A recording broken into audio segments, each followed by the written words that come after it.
Hello and welcome to this edition of Crossover. I'm Ji Xiaojun. Hello from Beijing, I'm Louisa Lee. Now, Crossover is a program designed to improve the people-to-people communication, understanding. That is why we talk a lot about the lifestyle, about what is happening in the Chinese society.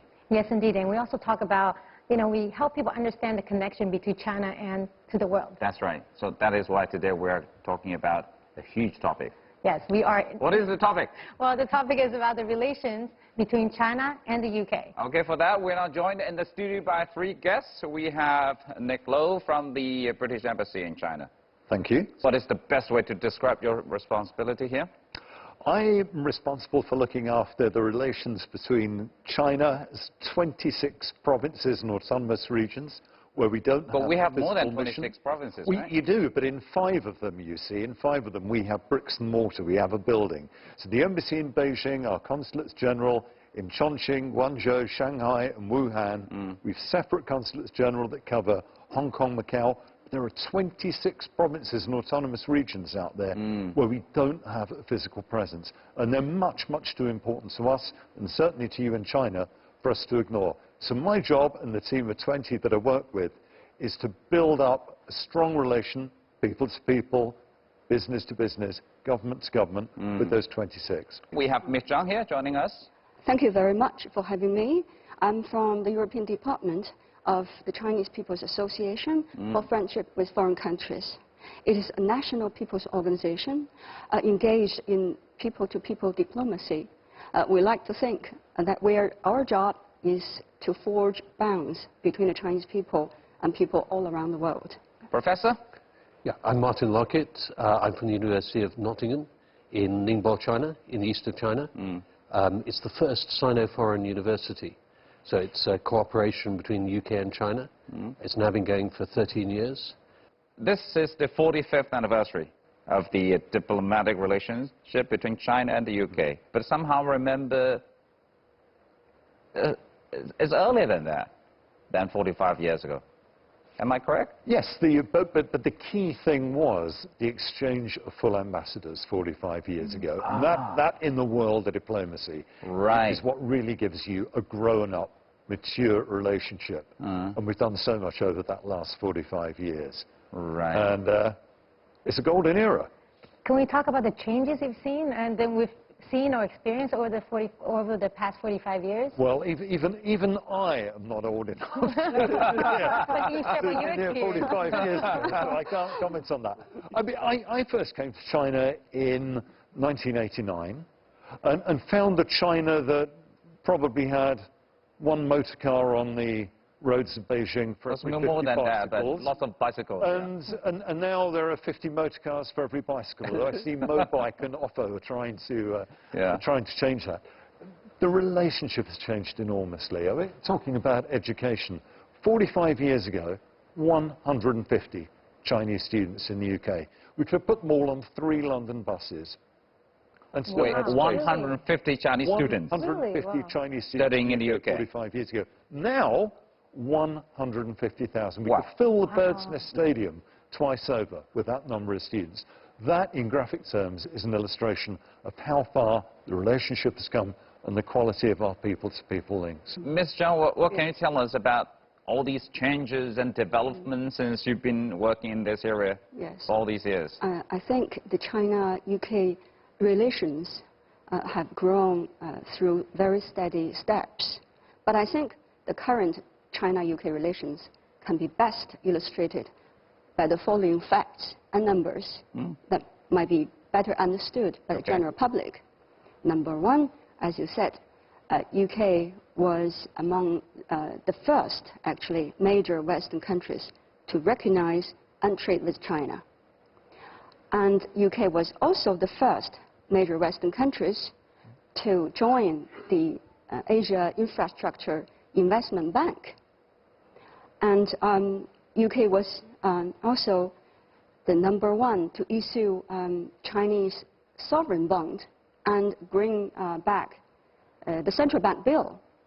And from the Chinese side, I think China's direct investment in the UK outnumbered that of any other European country for several years in a row. And all these achievements, I think, are based on a very solid foundation. The past 45 years had seen accelerating level of exchange between our two peoples. Also, I'd like to cite some numbers. Last year, the British nationals and Chinese nationals altogether made over 1.5 million visits to each other's country. 1.5 million. On average, that means 4,000 people traveling between China and UK per day. Wow. So the planes must be very busy. All these airlines are doing good business. Exactly. Huh? And as Nick said, the UK attracted the largest number of Chinese students compared with any other European countries. Equally important that from the British side, Britain, I think British people show a greater interest in China by establishing more numbers of Confucius institutions and Confucius classrooms where in the UK. Lots of people are studying Chinese. Yes, compared with other European countries. There are currently 29 Confucius institutions in the UK and 127 Confucius classrooms in the UK. But these classrooms are in middle school and primary schools. And these school classrooms and institutions serve a great window for the British people to learn about China, to study China, and which all these channels, new channels, I think help to bring the two peoples closer and closer. Professor, do you also feel the changes, the development in terms of the, ever-growing number of students or interest in both in each other's countries? I've seen China over 42 of those 45 years. When was the first time you came here? In 1975. Wow. At that time, we talked about planes being full. You couldn't fly direct from UK to China. The first time you had to travel to Hong Kong, then get a train to the border, walk across the border to Shenzhen. Shenzhen then was a country village, a little town. Yes. So you walk across, you go to the countryside. Even 10 years later, that had changed dramatically. And now, of course, Shenzhen is a huge city. So what you can see is those changes, they started, I would say, particularly from the 1980s. And they've been continuing and in some ways accelerating since then. So you see those dramatic changes. Talking about education, then I worked in a UK university in the early 1980s. And maybe there were 10 Chinese students there at that time. I looked up the figures yesterday. Now there are over 1,000 students studying at that one university in London. Now, Rennie, you shared with us a lot of numbers and then the great examples. We were saying the interest is, the traffic is actually both ways. So at the same time, when we talk about the UK, David Beckham, Victoria, and rock and roll, and we have even Mr. Bean. It seems so many cultural icons that Chinese people might be familiar with. Yes. Do you think the traffic is also like that, the other way around? Definitely. We're two countries with long history, very rich cultural heritage, and recently has been experiencing some changes. Maybe in China the changes are bigger than the ones in the UK. But we all face the same challenge to upgrade our country's image to each other. We often think we need to explain China to the world because the world knows little about China. But as a matter of fact, the UK faces the same challenge. I think the British Council launched a number of events trying to let people know that UK is not all about its football. Yes, traditional images. Pubs. It's very vigorous country. Innovation. British design, creative industry, and but we know that because in China, British products, cultural products, have a huge fan base. But you know, more and more British people are getting to know China in great depth. Give you an example. The other day, I have a British friend who took her 14-year-old girl to visit China for the first time. And we met at the end of the trip. And she was telling me, my daughter was so impressed by your great inventions, the 4 great inventions. Oh, I said, all right, great. So you now know all about gunpowder drinking and so on. And my friend said, no, actually, I was referring to the 4 new great inventions of China. Which are? Namely, Alipay, Rail, not WeChat, Alipay. High-speed train? High-speed train. Okay. The dockless shared bicycle, and also the e-commerce, Alibaba. And that was the first time I was introduced to the concept. 4 new inventions. Exactly. I didn't know that. Well, this would bring young people the true picture of China. Yeah, I mean, talking about railway connections, and remember we also did a special program about that major project, right? That goes from China all the way to Europe and between all these countries. Called China-Europe Railway. Express. That project, and started at my hometown in Yiwu. That's the starting line, and then that's the starting point. It goes all the way to London. How is that possible with the channel? It goes all the way to around about 5 kilometres from where I live, actually. So we've discovered we have something in common. Well, wow. So basically, the Christmas decorations made in Yiwu are put on a train that wends its way across China, through Russia, across Europe, and eventually goes through the Channel Tunnel and stops in the east of London. Through the channels, railway track underneath the English Channel. That 26 miles of sea that separates the United Kingdom from France, Belgium, and the Netherlands. And then we put lots of things like Scotch whisky and English gin and foodstuffs and high-tech stuff that we make in the UK on the train and send it all the way back to Yiwu for Chinese consumers to enjoy.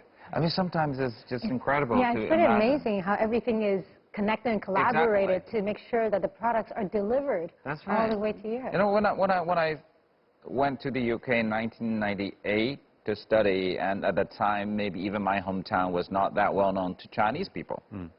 And now, my hometown and your hometown, which is only 5 kilometers from the destination station, is somehow connected. It's just incredible, but it is happening. And in less than 20 years' time, it's all reality now.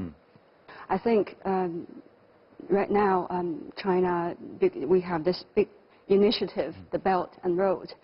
And I think this railway connection is part of infrastructure connectivity. That's right. And it just extended the Belt and Road to the far west end of Europe. So I think it's very, very eye-catching for the world to see what's taking place. If we, try to take it a step further, where do you think are the areas we need to work on harder in the future? As I said, China has stories to tell, but I think we need a better narrative. But Britain has rich expertise in creative industry, and so I think in that area we could collaborate as well. What is your organization doing to bring them closer? How are you strengthening this bond? Broadly speaking, we organize seminars, fact-finding study tours, and seminars, conference, exhibitions. So lots and lots of platforms and channels, including the Regional Leaders Summit, to bring local leaders together. Interesting you mentioned that. Let's take a break first, and we'll come back. We'll continue our discussion in that regard. You're watching Crossover. We'll be right back. And for more information about our show, make sure you follow us on Facebook and Instagram. We'll be right back.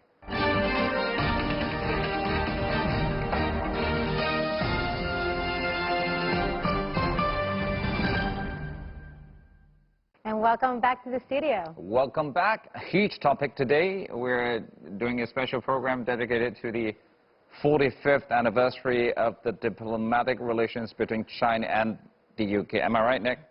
At ambassadorial level. 45th anniversary. level, That's important, right? Rodney, you just mentioned before the break regional cooperation. Yes. Can you tell us more about this? Both China and the UK regard regional cooperation and city-to-city cooperation a very essential part to the bilateral relations. And both countries are now taking a regional approach to urbanization and economic development. In China, I think the plan is to develop city clusters. In the UK, you see a similar trend. UK put forward the Northern Powerhouse Plan so as to integrate the number of several cities in the northern part of England, for instance, for them to work together. So the first part, perhaps, to improve infrastructure, to increase intercity connectivity, and then pull together the resources to gain new advantages. So it's very unique with the local level cooperation between the UK that we took the regional approach. And so in the year 2015, local cooperation or regional cooperation was included in the high-level people-to-people dialogue between China and the UK. And the Chinese People's Association, with the Department of Communities and Local Governments in the UK, entered into this agreement to jointly promote local government exchange between the UK and China. Because you see, entrusted by the Chinese State Council, the Friendship Association is responsible to oversee and coordinate Chinese sister city relations with foreign countries. Right. So that is our responsibility to push forward this work. So the well, this episode is being aired. The conference actually is happening right now. This time, the third edition is going to take place in Belfast, Northern Ireland. Northern Ireland. Yes. I think perhaps my colleagues from the Northern Ireland or from Britain could tell you more about this edition. Okay, from the video clip. Yeah. Take a look. Well, we're very excited about this summit. This is the third China-UK Regional Leaders Summit, and it's going to be the first time that it's held between some of the provinces here in China and a devolved administration within the UK. So Northern Ireland is going to be the host. We will have the event in Belfast, and our partner provinces and cities from Liaoning, Jilin, Hebei, Shenyang, Shanghai, Dalian are coming over to attend this conference, and the theme of it will be cooperation between industrial regions, because we all share a similar economic history in terms of being involved in heavy industry and manufacturing. We're going through the rebalancing of our economies from industry to knowledge economies, so we've a lot to share, and we also hope a lot to collaborate on in the future, where we address mutual challenges and also get some mutual benefits. Again, looking at our economic history, we've both been involved in heavy engineering, shipbuilding. We're developing knowledge economies. It's about rebalancing the economies. So Northern Ireland Liaoning has a lot to share in terms of that economic history and the challenges that we face. So as we move forward, we have similar strategies and similar objectives for the future. We are moving into knowledge economy. In Northern Ireland, we would be probably the best region in the UK for things such as agri-tech science, cyber security, financial technologies, health technologies. Also creative industries is a new industry in Northern Ireland that we've become very successful in. So we want to share our experience there, and we feel that if we work with Liaoning and Liaoning works with us, it then gives both our regions access to larger economies, access to larger labour pools, more expertise, and the benefits will be more business growth, more jobs, And we will also be looking to exchange best practice and some of our knowledge in other areas such as healthcare, health treatments, looking after the elderly.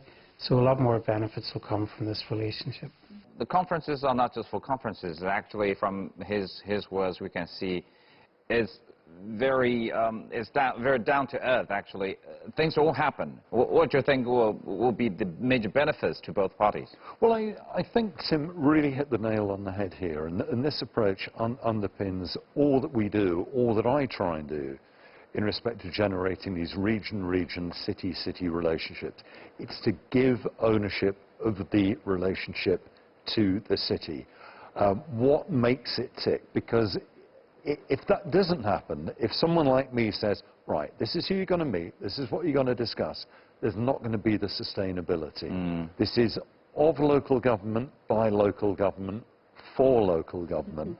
And I think, you know, Tim and prior to that, the Midlands Engine for Growth, Northern Powerhouse, and I have to say, our wonderful colleagues at CPFFC, without whom I could not do my job, we have invested in them the responsibility for identifying those issues of real interest and those things that are going to move the dial on the local economic growth agendas, bringing the people together, and that produces then the downstream benefits. They come together, they talk again, investment, trade flows from it. And mentioning city clusters, which I think you're absolutely right to do, Rawning, we've been delighted to see the traction the Northern Powerhouse has had with the Chongqing-Chengdu city cluster, and that's really taken off. We've got a lot of challenges in common making this happen.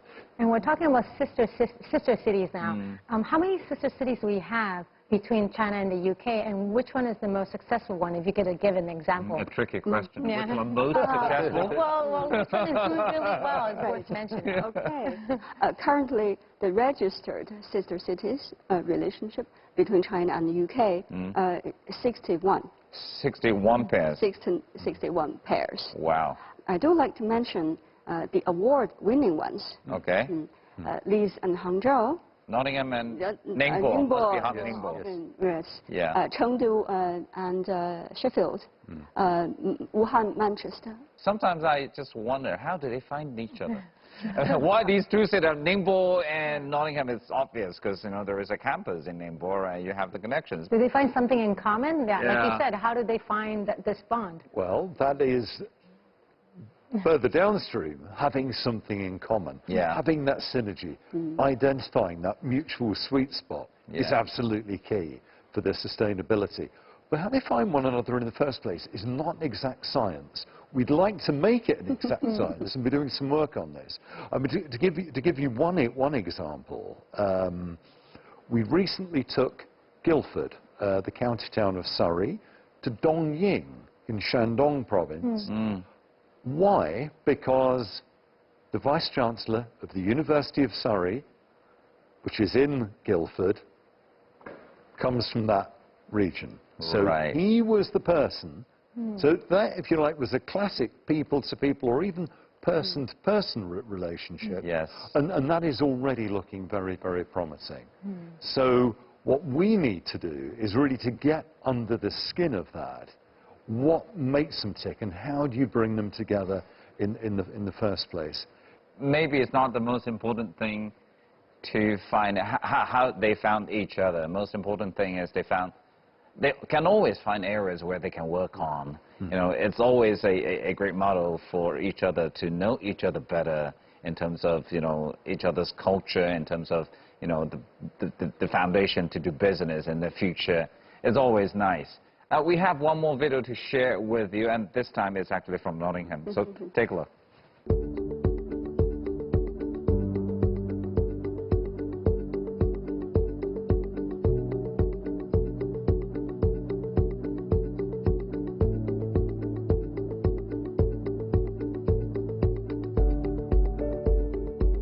The campus here puts you in the center of things that you can do. And then they tell you have all the freedom. I have many international friends. We do sports together, we cooperate in the class, in many courseworks.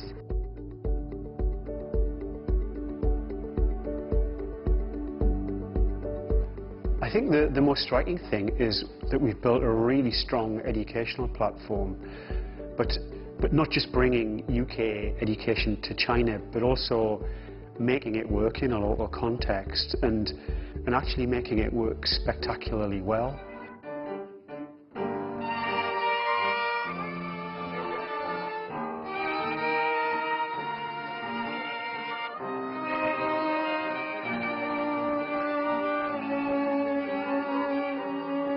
Every year we have a tri-campus arts festival that the Malaysia campus, the UK campus, and our campus here in China all work together on a week of performance, workshops, usually culminating in a tri-campus production that we all work on together. It includes musicians, choir, and actors, as you can see. 爱话剧社它每年都会有很多的英文、中文大剧，然后还有一些微话剧，所以说我觉得这样的机会非常多，就我们一般来说都很轻易的就可以去参与。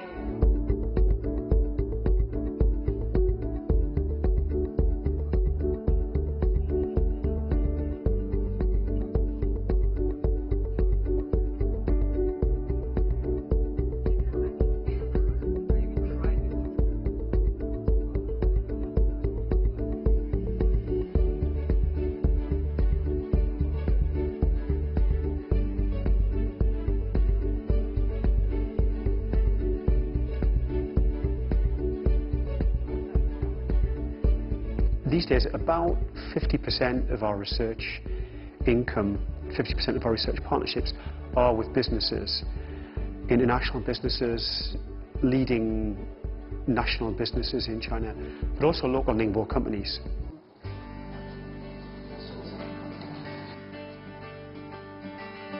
05年我进大学的时候，一个英国的老师他教我们怎么玩飞盘。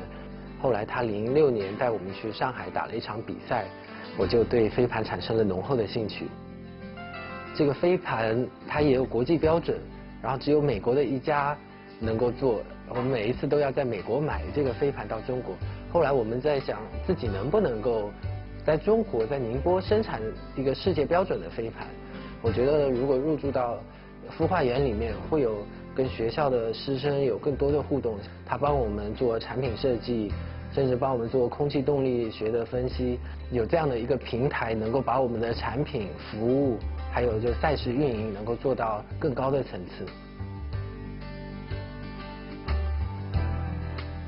我们跟诺丁汉大学之间的合作，实际上从2012年就开始了，当时是参与这个中国中车一个高端的国际化人才的一个培养项目。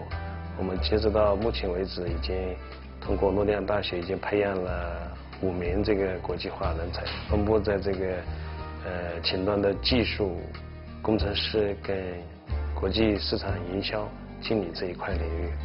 然后在接下来的未来的2到3年，我们还计划招收4到5名从诺丁汉大学毕业的本科生跟研究生，特别是我们特别喜欢这个诺丁汉大学有这个理工科背景的学生，他们具有国际化的视野，有比较强的综合能力，在企业的这个用人当中，他们表现出非常好的综合的能力。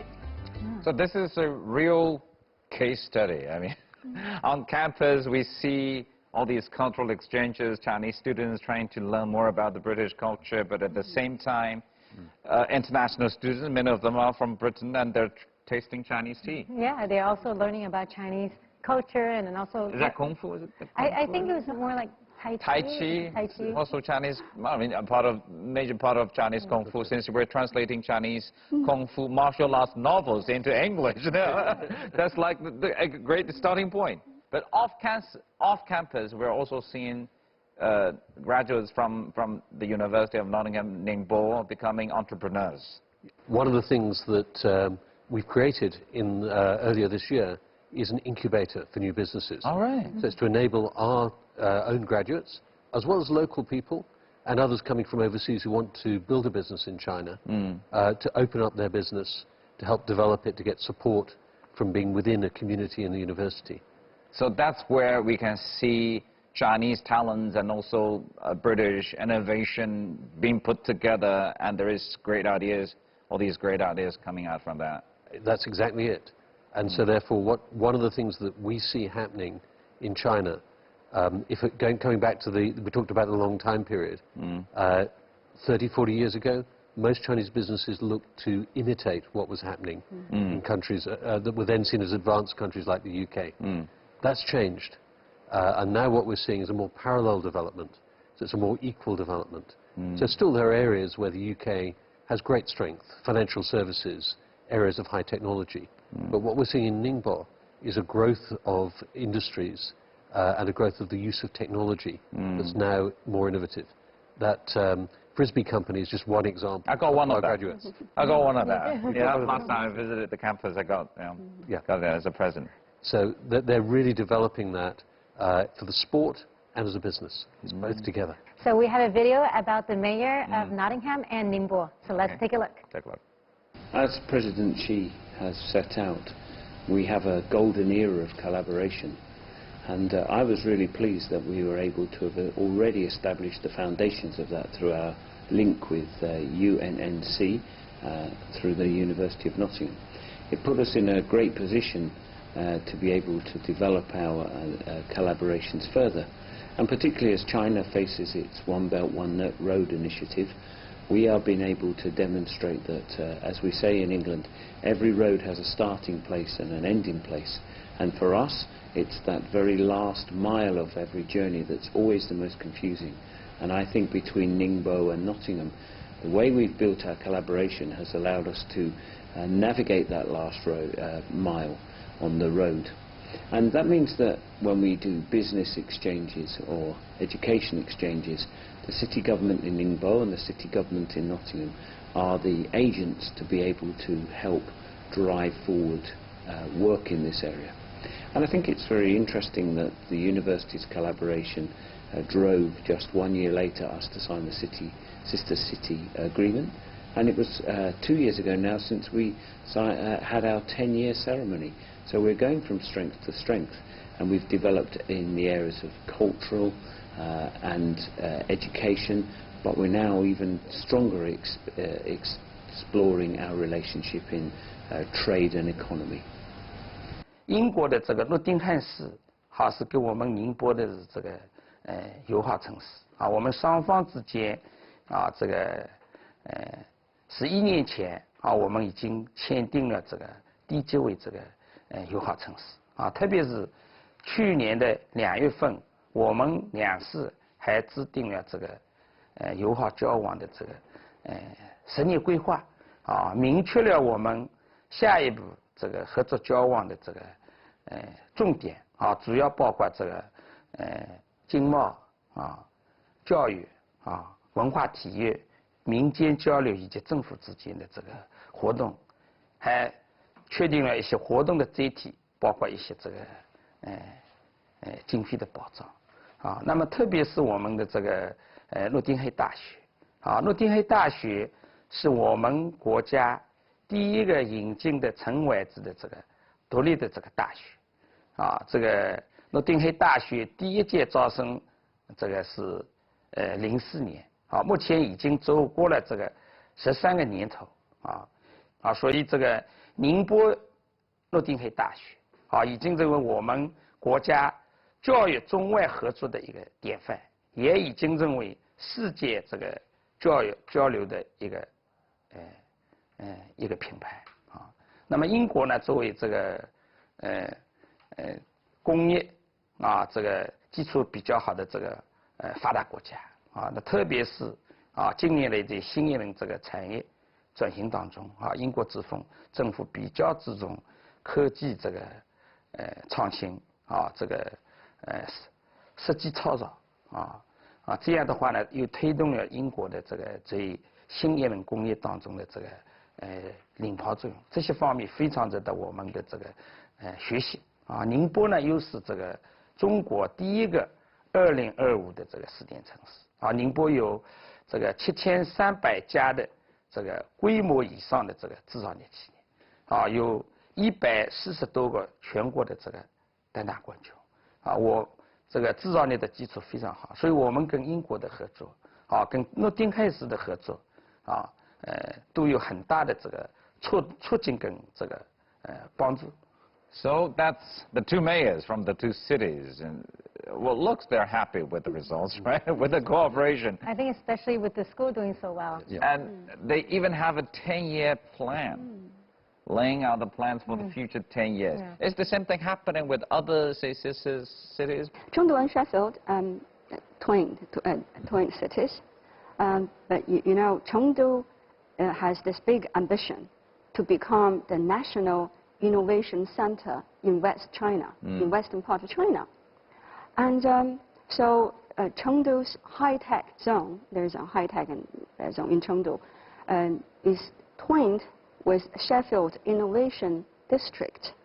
And together, they are doing research in many areas, for instance, aerospace, transportation technology. And their focus is in translatable technology, meaning put it into a production. I can't believe, because the campus in Ningbo has been there for 13 years. It's almost like, you know, early entry, setting an example, and, you know, also giving inspirations to the followers, and many people are trying to find their own ways to work with their Chinese counterparts. It seems it is happening that way. Yeah, I think that's true. It's also true that in Ningbo, we're continually developing the cooperation. So what was at one stage looked an excellent cooperation maybe 5 years ago, today others are building on that, and we're looking for the future. So examples that we're working with the local government on are things like building a new incubator. Right. Will increase our capacity. Right. We coordinate closely with them in terms of our educational goals. And that includes looking at what is our performance as a university compared with the UK. And certainly now in the business school, I'm told that our research that we do in China is now of higher standard than in the UK. So I think what's happening with a number of these ventures, of which we're one, is that they're not just, in a sense, offshoots from another country. They're truly getting their own identity. And that's what we feel at Nottingham and Ningbo.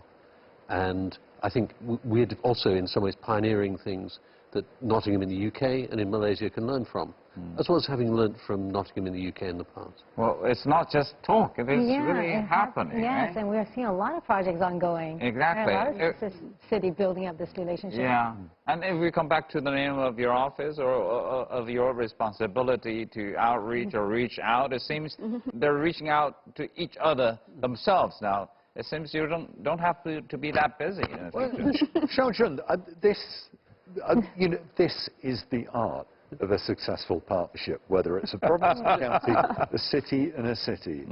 We will help set it up, we will facilitate, we will encourage, and then as soon as it's sustainable, I'll get out of the way. So once again, it's not just the leaders from the two countries saying, hey, let's speed up this, you know, partnership, global or strategic or whatever word they use.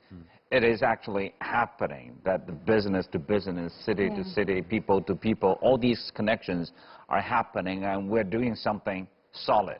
It is really happening. Yeah, and the collaboration is on all levels. Exactly. Well, let's take a break and we'll continue our discussion after that. And to stay updated with Crossover, make sure you follow us on Facebook and Instagram. We'll be right back.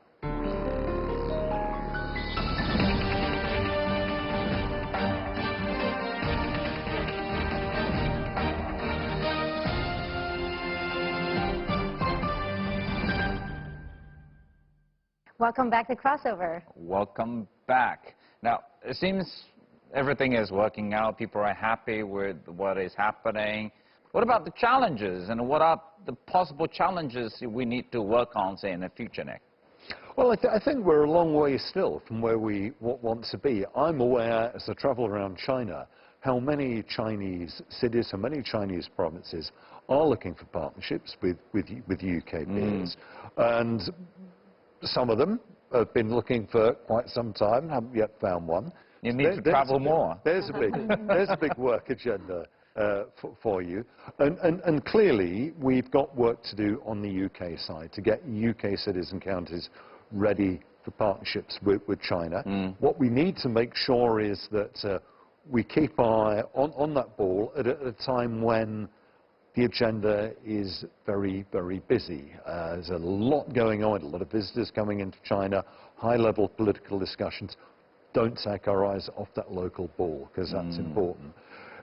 Going back to the big picture, obviously, an enhanced relationship with China across the board is important for a post-Brexit Britain.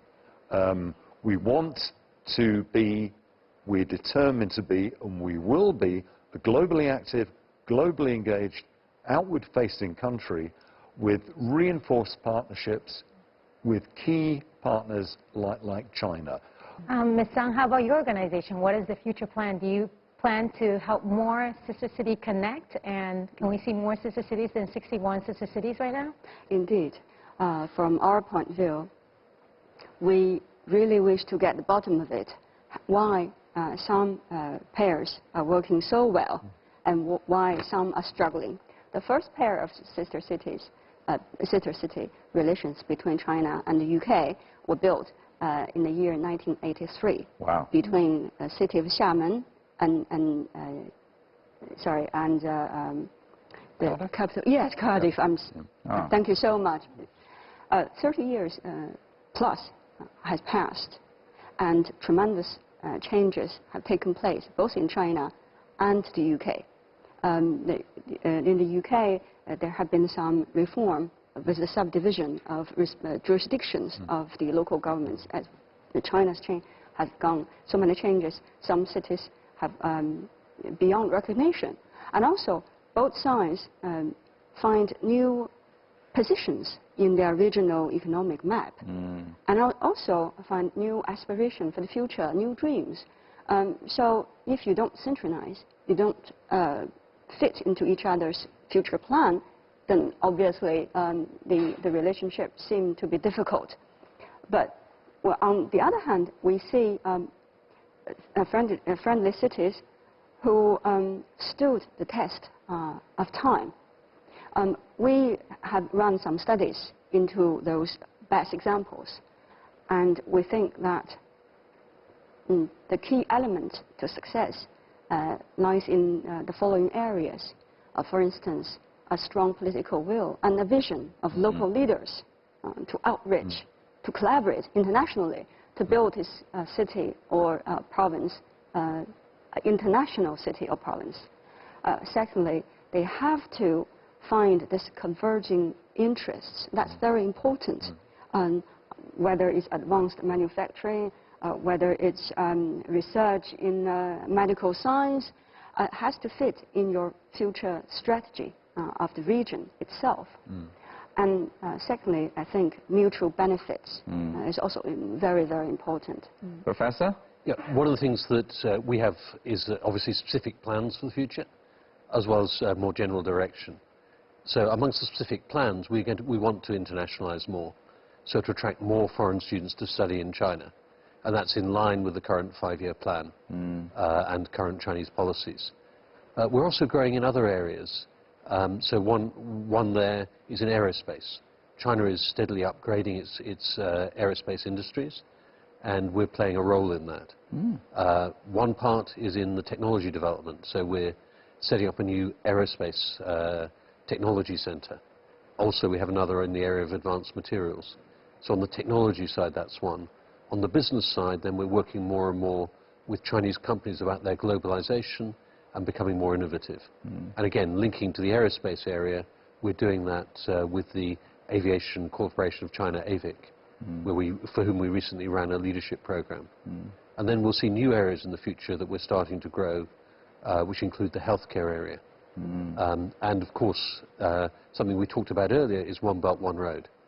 And there, Ningbo plays a pivotal role because it is, by some measures, the world's biggest port in terms of cargo and one of the top in terms of containers. And so therefore, we're looking to develop our work in the areas of logistics, supply chain, and how do you connect businesses in China with businesses in the UK. Ladies and gentlemen, thank you for coming to Crossover. Thank you for sharing your insights. And thank you for watching this episode of Crossover. We'll see you next time. Bye.